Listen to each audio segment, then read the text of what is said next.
நல்ல நேரம் கெட்ட நேரம் பாக்குறீங்களா? மண்டை ஆடாதே உங்களுக்கு, இப்போ ஆடாது. ஃபாதர் நல்ல நேரத்தில் தான் ஃபாதர் தாலி கட்டணும். அப்புறம் ஏங்க மாசம் 15,000 டைவர்ஸ் கேஸ் மெட்ராஸ் ஹைகோர்ட்ல ஃபைல் ஆகுது? எத்தனை கேஸ்?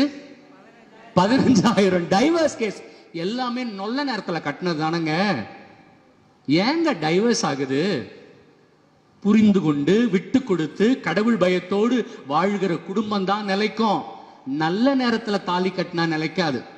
முகூர்த்த நாள் பாக்குறியா? பாக்குறியா? வாயை திறக்க மாட்டீங்கன்னு எனக்கும் தெரியும், உள்ள குத்தம். அதுக்கு நான் என்ன பண்றது? எது நல்ல நாள்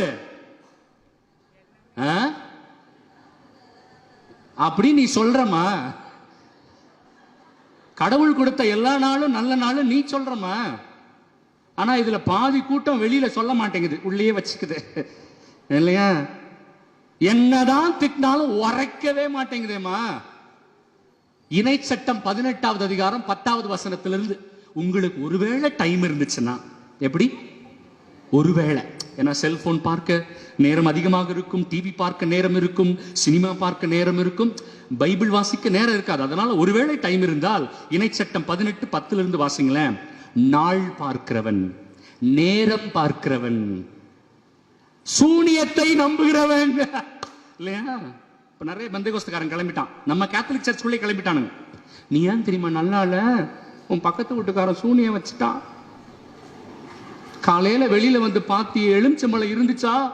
ஆமா சாமி.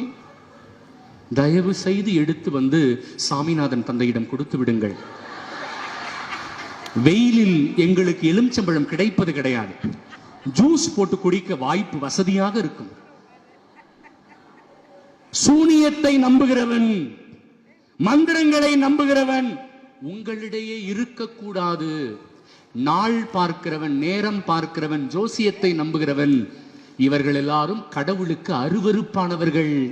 கவனிச்சிங்களா அந்த வார்த்தைய? கடவுளுக்கு கல்யாணம் தப்பா நல்ல நேரத்தில் கட்டின அந்த கல்யாணம் கடவுளுக்கு அருவருப்பானது. போதுமா? படிச்ச உடனே ஒரு சிலருக்கு திமிர் வந்துருது பிரியமானவர்களே. செல்வம் வந்த உடனே திமிர் வந்துருது இல்லையா? நம்ம வாழ்றதெல்லாம் அவர் போட்ட பிச்சைங்க. கரெக்டுங்களா? அவர் போட்ட பிச்சை. அவர் நம்மளை வச்சிருந்தாருன்னா நம்ம இருப்போம், அவர் நினைச்சாருன்னா நம்ம எல்லாம் ஒண்ணுமே இல்லை. அதனால யாரு ஆண்டவரை முதன்மைப்படுத்துறாங்களோ அவர்களுக்கு தான் மகிழ்ச்சி. உலகத்தை முதன்மைப்படுத்துறவங்க இல்ல.